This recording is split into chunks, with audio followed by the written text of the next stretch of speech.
क्या आपको पता है 80% ऑफ आर्टिस्ट अपने क्रिएटिव गोल्स को अचीव नहीं कर पाते। आपके पास ड्रॉ करने के लिए तो काफ़ी सारी रेफरेंसेस सेव्ड होती है, लेकिन जब आप एक ड्राइंग स्टार्ट करने वाले होते हो तो आपका टाइम यही डिसाइड करने में वेस्ट हो जाता है कि अब कौन सी रेफरेंस चूज करूँ या अब कौन सी ड्राइंग में स्टार्ट करूँ। दिमाग में तो काफ़ी सारी आइडियाज़ होती है, लेकिन आप उनमें से एक भी एग्जीक्यूट नहीं कर पाते हो। आप सुबह सोचते हो कि आज मैं ये करूँगी, आज मैं वो करूँगी, आज मैं इतनी सारी चीज़ें करने वाली हूँ, and at the end of the day जब आप सोचते हो कि आज आपने क्या क्या किया, तो आपको पता चलता है कि आपने हार्डली कुछ चीज़ें कंप्लीट किए हैं एक्चुअल में, एंड आपको ये समझ में नहीं आता कि आपका मोस्ट ऑफ द टाइम कहाँ पे वेस्ट हुआ है।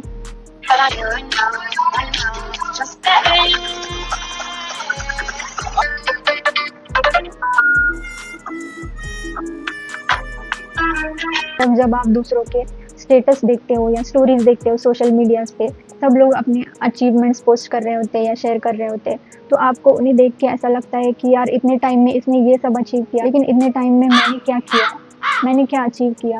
तो इससे आपको डिस्करेज एंड डीमोटिवेटेड फील होता है। डोंट वरी, ये सब मुझे भी होता था, लेकिन what is the solution? Watch this video till the end because I will be sharing a few tips that will help you to be more productive and also reach your goals. तो चलिए देखते हैं कौन से वो tips हैं जिनसे I am being productive.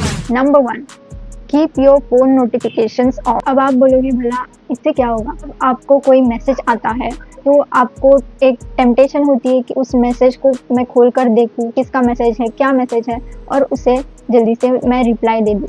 तो जब आप नोटिफिकेशंस ऑफ रखते हो तो आपको मैसेज ही नहीं दिखेगा और ये टेम्पटेशन भी नहीं होगी। जब भी कुछ इंपॉर्टेंट होगा तो कोई मैसेज नहीं करेगा, आपको सीधा कॉल करेगा। तो अगर कॉल करेगा तो आप उठा के बात कर सकते हो, लेकिन अगर कुछ मैसेज होता है तो वो इतना कुछ इम्पोर्टेंट नहीं होता, उसे आप बाद में भी चेक कर सकते हो। इन शॉर्ट, आप अपने काम पे ज़्यादा फोकस कर सकते हो एंड आपको कोई डिस्टर्बेंस नहीं होगा, which will lead to more productivity. Minimize spending time outside. So this is not something I would make it mandatory or like आपको ये करना ही पड़ेगा। Sharing this from my personal experience because मैं अगर कभी बाहर जाती हूँ तो it is either very important work or it is pre-planned 1 week before or 3 to 4 days। अगर मैं बाहर जाती हूँ तो it is really something important and I cannot avoid it, तभी मैं बाहर जाती हूँ, वरना most of the time I am at my home itself and मेरा जॉब भी रिमोटली है, so I work from home it's. मैं ये नहीं कह रही कि आप बाहर जाओ ही मत, but at least you can try to reduce the time which you spend outside. अगर आप ज़्यादा टाइम स्पेंड करोगे तो it will mess up your rest of the schedule, तो try to reduce the time. Number 3, make a schedule and actually try to follow it in order to achieve your goals and being more productive. Having a proper schedule is very important. From the very beginning of your day, when you wake up from your bed, to the end of your day when you go to bed, keep a proper schedule that you will follow every single day. And trust me, discipline will help you a lot in achieving your goals. Number 4, setting realistic goals. क्या होता है, हम लोग goals achieve करने के चक्कर में काफ़ी हाई और अनरियलिस्टिक एक्सपेक्टेशंस और टारगेट्स सेट कर देते हैं। तो इस चक्कर में हम लोग वो बिकॉज़ वो हार्ड होती है एंड अचीव करने के लिए मुश्किल होती है, तो हम उन्हें अचीव नहीं कर पाते। तो जब हम अचीव नहीं कर पाते तो हम डीमोटिवेट हो जाते हैं या फिर हमें कुछ आगे करने का मन नहीं करता या कंटिन्यू करने का मन नहीं करता। तो इंस्टेड हम क्या कर सकते हैं, छोटे छोटे टारगेट्स या गोल्स सेट कर सकते हैं जो कि आपको अचीव करने में आसान हो। फॉर एग्जांपल, आपने काफ़ी टाइम से एक भी आर्ट वर्क नहीं बनाया है, तो इस केस में आपके लिए एक आइडियल गोल ये हो सकता है, ऐसा गोल सेट करो कि आप इस वीक में एक आर्ट वर्क कंप्लीट करोगे या फिर एटलीस्ट हाफ आर्ट वर्क तो इस वीक में मैं कंप्लीट करूँगी। क्या होगा, आप एक वीक में half art work easily complete कर लोगे एंड जब वो आप कंप्लीट कर लोगे एक लेवल का आपको अचीवमेंट महसूस होगा एंड उससे आपको आगे कंटिन्यू करने का एक मोटिवेशन एंड एनकरेजमेंट भी मिलेगा। Number 5, finding inspiration. काफ़ी सारे आर्टिस्ट बोलते हैं हमें आर्ट ब्लॉक हो रहा है, मुझे समझ में नहीं आ रहा मैं क्या बनाऊँ,